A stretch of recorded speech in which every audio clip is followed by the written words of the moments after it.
Hello, ladies and gentlemen. This is Roman with Pro Football Exclusive, and I have another 2013 NFL team preview for you guys. And we're going to be going with the Minnesota Vikings, the NFC North. And let's just recap the end of the 2012 season when they finished 10-6 and got into the playoffs. It looked like the Vikings, they were playing the Packers in Minnesota, and they were tied towards the end of the game. And it didn't look like the Vikings were going to get within field goal range to go into overtime versus the Green Bay Packers. And then all of a sudden, Adrian Peterson just busts out a 30-yard run like the great player he is and brings Blair Walsh within the field goal range, and they win the game within the final seconds, and they got into the playoffs. In that game, Adrian Peterson came up just 9 yards shy of breaking Eric Dickerson's single-season rushing record.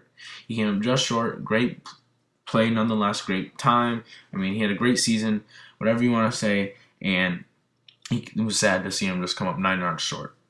So they go into the next week, the divisional round of the playoffs, to play the Green Bay Packers in Green Bay, and they just got beat 24-10. It's not a handily win. It's not a blowout win. Everyone played their best. We're not about negativity here. Christian Ponder was out that game with an injury. I don't remember the injury exactly, but I know he was out. And Joe Webb, their backup quarterback, came into play. Joe Webb didn't play up to his best.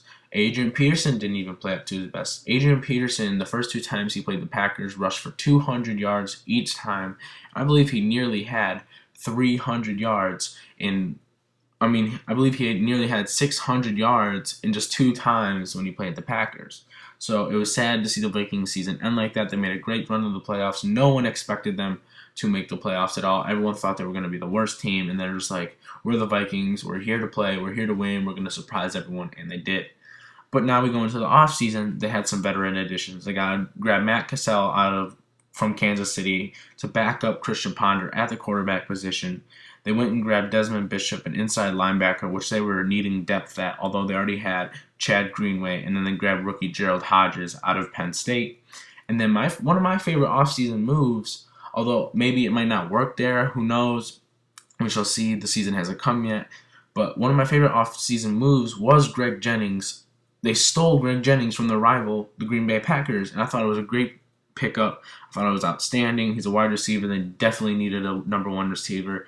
They needed more depth, and they went out and grabbed the guy they wanted. Although they were talking about getting Mike Wallace, and then they went out and grabbed Greg Jennings because the Packers couldn't pick him. Give him more money to stay on the team. And then we go into the draft picks. The Minnesota Vikings had 3 first-round draft picks: the 23rd pick, the 25th pick, and the 29th pick. Usually people are like, oh, you really won't find that many super great players towards the end of the first round. But some people are wrong. You find great players in the 4th round, the 6th round, like Tom Brady, Russell Wilson, players like that. And then they go and grab Sheriff Floyd, a defensive tackle out of Florida. They needed more depth at that position to join up with Jared Allen, Anthony McLeod, and Kevin Williams. Then in the 2 picks later, they went to go grab Xavier Rhodes, cornerback out of Florida State, to definitely give them depth in the secondary, because they really didn't have anything last season. Their secondary was just getting tore up on the field. Adrian Peterson didn't carry the team, but he definitely helped the team win.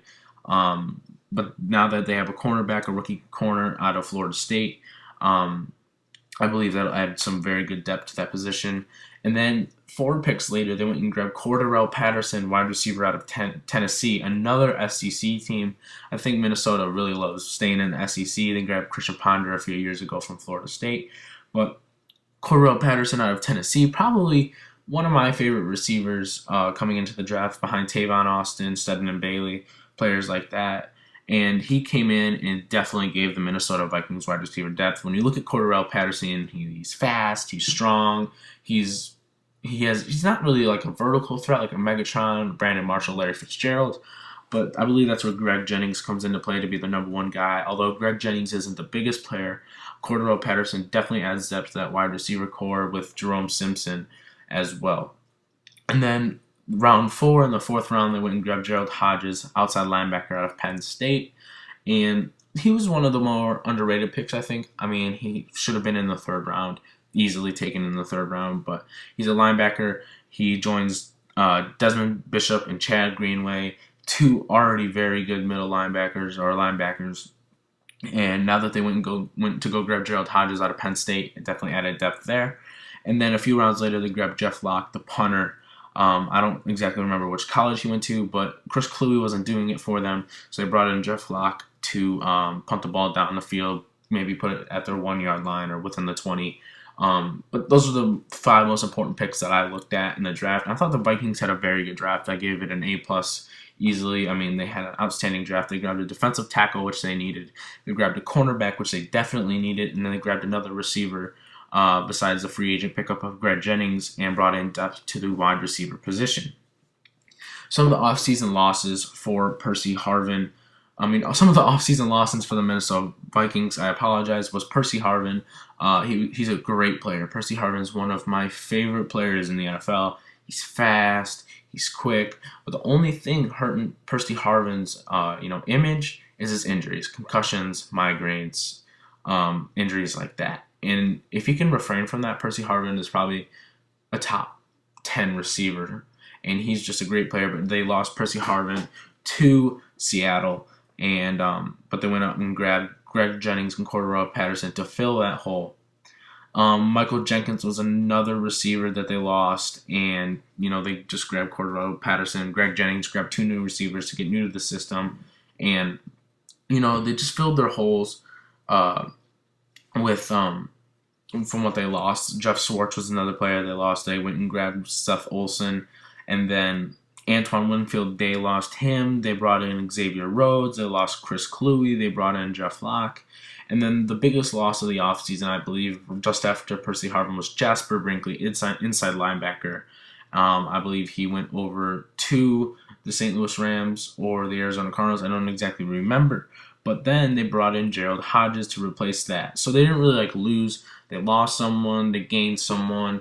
I mean, they didn't really, miss out on too much. They brought in rookies. I always prefer having younger players on the team because they have a less chance of getting injured, unless you're an RG3 or Percy Harvin. Not trying to take anything away from those players. Those players are great and outstanding. But they, lost players, and then the positions that they lost them at, they brought more players in, newer players.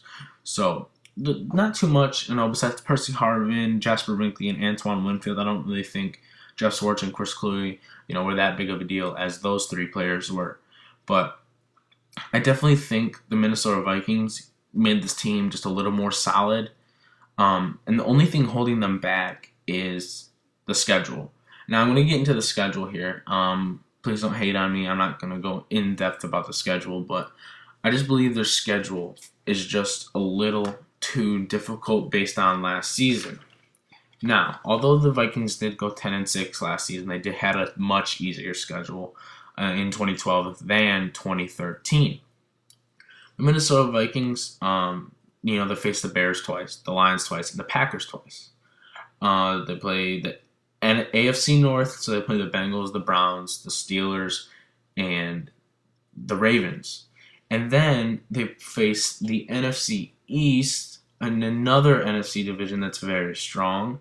And then they throw in a couple games for the NFC West. So, but, they'll start off the season about 3-2. And then they go into a 5-game stretch of a tough teams. They go at New York Giants. They go at home versus Green Bay. They go at Dallas, and then they face Washington at home, and then they go to Seattle, where it's probably the loudest stadium in the NFL. So that's a 5-game stretch of some very good teams. They face 3 NFC East teams. They face probably one of the teams that's going to be one of the best in the season, and that's the Seattle Seahawks. And then they face their rival, the Green Bay Packers. I believe the Vikings will split with the Packers. I believe they'll win in Green Bay and then lose at home. It might change, who knows, but I definitely think they'll split. They'll split with the Bears, and then I believe I have them splitting with the Lions. Yeah, so they'll split with their entire division. No doubt about that. The Vikings are very strong. They added more depth at the wide receiver position. If Christian Ponder can stay healthy, if Christian Ponder can start throwing the ball a little bit more to balance out that offense, I believe the Minnesota Vikings can be a very good team. I just think they have such a tough schedule. They're facing a Giants team, who hasn't been the most consistent team, but when the Giants have been consistent, they've just torn up everybody on the field. They face the Packers, probably one of the best teams in the NFC. They face the Cowboys, a team I believe that can definitely surprise everyone this season. Everyone says Tony Romo sucks, and that team sucks. Their defense is going to suck. They grabbed a 70-year-old defensive coordinator, but you can't really look at that. You have to just look at the entire team in general. And then you go to the Redskins, a team that's up and coming, and if they have a RG3 stay healthy, they're going to be a tough team to beat as well. And then you go to Seattle, and Seattle had probably the best offseason of any other team in the NFL. And then they're at Seattle at that. I mean, Seattle was undefeated at home last season, 8-0, and it's going to be a very tough place to win. I just don't think the schedule is in the Vikings' favor. They're in every other team's favor. And I believe I stated this in a previous video. The NFC this season, anybody can go 8-8. Anyone in that division, that conference can go 8-8. The Vikings can go 8-8. The Packers, anybody can go 8-8 and above. And I believe that with all my heart. There'll probably be one team that'll have less than a 500 record, of course. But I just think that the NFC is probably the toughest conference. The AFC are the same teams every year making the playoffs. And then you go to the NFC, and the Vikings and the Cowboys and the Buccaneers and the Panthers and the Rams are all going to be competing for a wild card spot, and it's going to be so difficult for the Vikings, I believe, to compete for a wild card spot when they're playing other teams that are fighting for the wild card spot, like the Cowboys, the Redskins, the Eagles, maybe the Bears, the Lions, the Packers. All of these teams are fighting for a wild card spot or a playoff spot or a divisional title, so it's going to be very tough for the Vikings, especially with the tough schedule they have. So I have the Vikings going 8-8. They're going to take a step back, lose 2 games from last season when they went 10-6. I'm sorry, don't hate. This is just my opinion. I'm not hating on the Vikings. I think the Vikings are a great team. Every team in the NFL is a great team. I support every one of them. If they have an injured player, then I'll be there, of course. But I just think they have a very tough schedule. They're at Cincinnati, at Seattle, at Dallas, at New York, at Chicago once, Green Bay once, and Detroit once. I just don't think their schedule is in favor of the Vikings. It's just very difficult. It'll be very difficult for them to win. Now, the way they can make the playoffs and easily go 10-6, because I believe they can get back to 10-6. I believe Adrian Peterson, though, carried that team because Christian Ponder just wasn't balancing out the offense. Leslie Frazier didn't balance out the offense as much as he should have, because if you balance out the offense, I believe the Vikings probably could have been a 12-win team last season, no doubt. But if Christian Ponder can start throwing more and stay healthy, their team is going to be very good and very dangerous. Adrian Peterson can't carry that team anymore. I don't think Adrian Peterson will rush for 2,000 again. He'll get close. He'll definitely get over 1,700, maybe 13 touchdowns, 15 touchdowns, however many within that range from 10 to 20. I just don't think Adrian Peterson can rush for 2,000 again. It's a great feat. He's perfectly capable of it. I just don't think he's just going to get 2,000 again. But like I said, Christian Ponder needs to start throwing the ball more down the field. And that's where Greg Jennings can really come into play. Greg Jennings, although he wasn't always healthy in Green Bay, he was definitely their number 1 guy, their number 2 guy. That's between Jordy Nelson and Greg Jennings. Donald Driver, James Jones, Randall Cobb. There's so many receivers up there. They had to get rid of one of them eventually. And unfortunately, their rival picked him up. So now when you visit Green Bay, you might hear some boos or you might hear some yas. So that should be interesting. But now that you bring in Cordarrelle Patterson as well, Jerome Simpson is an up-and-coming receiver. I believe he can be very good. And now that Christian Ponder has more players to throw to, I believe this team can be a lot better than you would expect. A few years ago, they had Sidney Rice, Percy Harvin, with Brett Favre, and they were probably the best team, the best team in the NFL. They went undefeated their first 5 games, almost made to the Super Bowl. They came up just short by an interception, and maybe the Vikings can get back to that, the NFC championship, and fight for a Super Bowl against whatever other team is in their division that they're facing. And I just think their schedule, like I said so many times, it's so difficult. If Christian Ponder can stay healthy, if Adrian Peterson can stay healthy, it all comes down to health issues for every team. But if this team stays healthy, they're a 12-win team, and they're fighting to win that division against Green Bay Packers. I believe the Bears are fighting for a division title. I believe the Lions are too. I just believe the Lions are a little bit behind than the other 3 teams in that division. But I don't think the Packers will run away with it this year. The Vikings and the Bears will both fight for that. Bears brought in Mark Trestman. I'll get into that in another video, but me and Justin will for sure. And just, the Vikings can definitely fight for that divisional title. Leslie Frazier's a great coach. We thought he was going to be in the hot seat right before last season, and he came in and brought his team to a 10-6 record, surprised everybody. We're going to the playoffs, and everyone thought, this team's going to go maybe, 2 wins, 3 wins. They're not that good. They'll have the first pick in the draft. Grab Matt Barkley. They need a quarterback because Christian Ponder just isn't doing it. I think Christian Ponder, Adrian Peterson all showed up on the offense and just tore it up. I kind of want to get into the defensive side before I close out here, but Jared Allen, Chad Greenway, Gerald Hodges, Desmond Bishop, Sheriff Floyd, Anthony McLeod, Kevin Williams, Xavier Rhodes, Harrison Smith, another corner safety, and now these players, their defense is rock solid. I mean, they are solid. They have 3 rookies on the defensive side of the ball that they grabbed within their first 4 picks. They grabbed 3 defensive players, a corner, a defensive tackle, and a linebacker.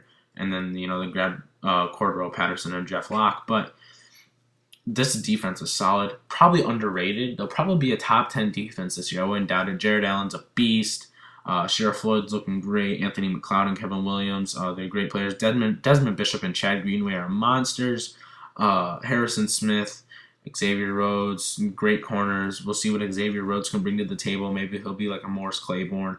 I thought he was great in Florida State. I watched him play for a little bit, and then they brought in Jeff Locke, the rookie, to punt the ball downfield because Chris Cluey wasn't doing it for them. But I believe this defense can be a top 10 defense for sure, with Jared Allen and Chad Greenway leading the way, and then it's just looking pretty good. I'm not gonna lie, the defense is rock solid. So, just to recap, they brought in a couple players: Greg Jennings, Desmond Bishop, Seth Olson, to protect Christian Ponder on the line. They grabbed 3 great draft picks in the first round, had an A+ grade in the draft, in my opinion. They lost a couple players like Percy Harvin, Jasper Binkley, and Antoine Winfield, but they easily replaced them with 2 more receivers, another linebacker, and another corner. And they're going to go 8-8. I just think they'll come up maybe just shy of the playoffs. The NFC is a very, very tough conference. Everyone's fighting for a wild card spot. I believe that's this season. And I believe they'll come up just shy. They're a great team, no doubt. Adrian Peterson will probably have the most yards again, fighting with Arian Foster for that. But, this is Roman Pro Football Exclusive. I hope you guys enjoyed. I'm going to be bringing you guys the Seattle Seahawks in the next video, and we'll go get into that. Thanks. Have a great day.